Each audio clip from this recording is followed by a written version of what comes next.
आज आपण गवारीच्या भाजीची टिफिन बॉक्स रेसिपी करतोय। झटपट होणारी टिफिन बॉक्स रेसिपी करणार आहोत। याला कमी वेळ लागतो आणि कमी मेहनतीमध्ये झटपट ही भाजी बनते। स्वागत आहे आपल्या सर्वांचं क्रिएटिव्ह बाईट्स या आपल्या यूट्यूब चॅनलवर।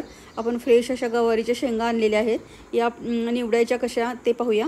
अशा पद्धतीने ही शेंग निवडायची आहे। कोवळी असते त्यांना शिरा नसतात, पण ज्या शेंगा थोड्या मोठ्या असतात त्यांना अशी बारीक शीर असते ती काढून टाकायची, म्हणजे एका वाफेमध्येच ही भाजी शिजते। कमी वेळेमध्ये झटपट गवारीची भाजी होते। फक्त निवडण्यासाठीचा थोडा वेळ लागतो, तो जर दिला तर ही भाजी फार कमी वेळेमध्ये बनते।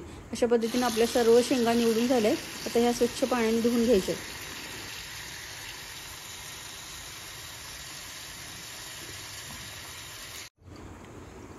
भाजी आता आपण स्वच्छ धुतल्यानंतर हिला चाळणीमध्ये निथळायचं आहे। ह्या भाजीला आपण पाणी वापरणार नाही आहे। पाणी न वापरता आपण एका वाफेवर ही भाजी शिजवायची आहे। उन्हाळ्याचे दिवस आहेत त्यामुळे पाणी वाया न घालवता आपण आता हे पाणी झाडाला टाकतोय।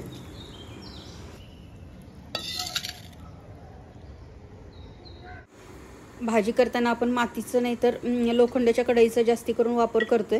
आता आपण लोखंडाची कढई घेतली आहे, त्याच्यामध्ये तेल घ्यायचं आहे। या भाजीला तेल खूप कमी लागतं। ही आपण 250 ग्रॅम म्हणजे पावशेर भाजी घेतलेली आहे, त्या हिशोबाने आपण तेलाचं प्रमाण घेतलं आहे। तर एक पळी तेल घेतलं आहे आणि त्याच्यामध्ये 1 चमचा मोहरी घातली आहे। मोहरी गॅसवर उडू नये म्हणून आपण झाकण ठेवलं आहे, त्यामुळे गॅसचा ओटा खराब होत नाही। चिमूटभर हिंग घालायचं आहे।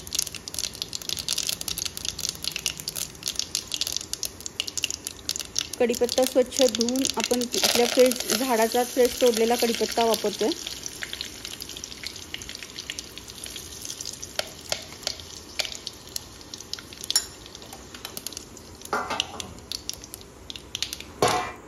वन-4 चमचा हळद घालायची आहे आणि भाजी घालून व्यवस्थित मिक्स करून घ्यायचं।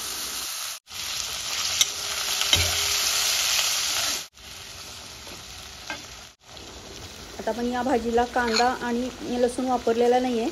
आपण आता कोल्हापुरी कांदा लसूण मसाला जो आपण घरात बनवला आहे तो वापरतोय। त्याच्यासाठी 4 चमचे आपण कांदा लसूण मसाला घातला आहे। कांदा लसूण मसाल्यामध्ये सर्वच कांदा लसूण आलं कोथिंबीर सर्व घातलेलं असल्यामुळे वेगळं काही नाही घालता सुद्धा भाजी खूप छान लागते। एकदा नक्की तुम्ही करून बघा। अशा पद्धतीने आपण सर्व मसाला एकत्र करून व्यवस्थित परतून घ्यायची आहे भाजी। टिफिन बॉक्स सकाळी जेव्हा घाई गडबडीच्या वेळेला आपल्याला बनवायचा असतो तेव्हा कांदा लसूण सोलायला वेळ नसतो, तेव्हा हा मसाला खूप उपयोगी पडतो। आता आपण मीठ घालतोय। आपल्या मसाल्यामध्ये पण मीठ आहे, त्यामुळे आपण 1 चमचा मीठ घातलं आहे। आता आपण 5 मिनिटासाठी वाफवायचं आहे। आपण पाणी घातलेलं नाही आहे। पाणी न घालताच आपल्याला ही भाजी वाफवायची आहे। गवारीची जी शेंग आहे त्याच्यामध्ये जे पाणी आहे त्याच्यावर आपली ही भाजी वाफली जाते। 5 मिनिटामध्ये कलर चेंज झाला आहे भाजीचा। आपली भाजी छान वाफली गेली आहे। तिला एकदम मऊ बनवायची नाही आहे, थोडी अर्धी कच्ची भाजी खायला खूप छान लागते।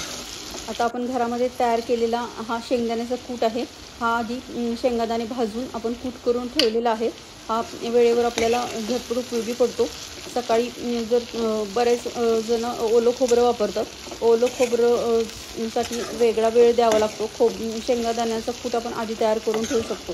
घाईच्या वेळेला अशा पद्धतीनं ही भाजी आपली झटपट तयार होते। 5 ते 7 मिनिटामध्ये शेंगा जर निवडलेल्या असतील तर भाजी तयार व्हायला बिलकुल वेळ लागत नाही। आपली ही भाजी खाण्यासाठी आता रेडी आहे। कोथिंबीर घालायची आहे आणि आपली भाजी एकदम जबरदस्त लागते। कांदा लसूण मसाला घातलाय फक्त, बाकी आपण या रेसिपीमध्ये जास्ती काही घातलेलं नाही आहे, तरी पण खाण्यासाठी एकदम अप्रतिम आपली ही भाजी तयार होते। कोल्हापुरी कांदा लसूण मसाला वापरून केलेली गवारीची भाजीची रेसिपी जर तुम्हाला आवडली असल्यास आपल्या चॅनलला लाईक शेअर आणि सबस्क्राईब करा। थँक्यू।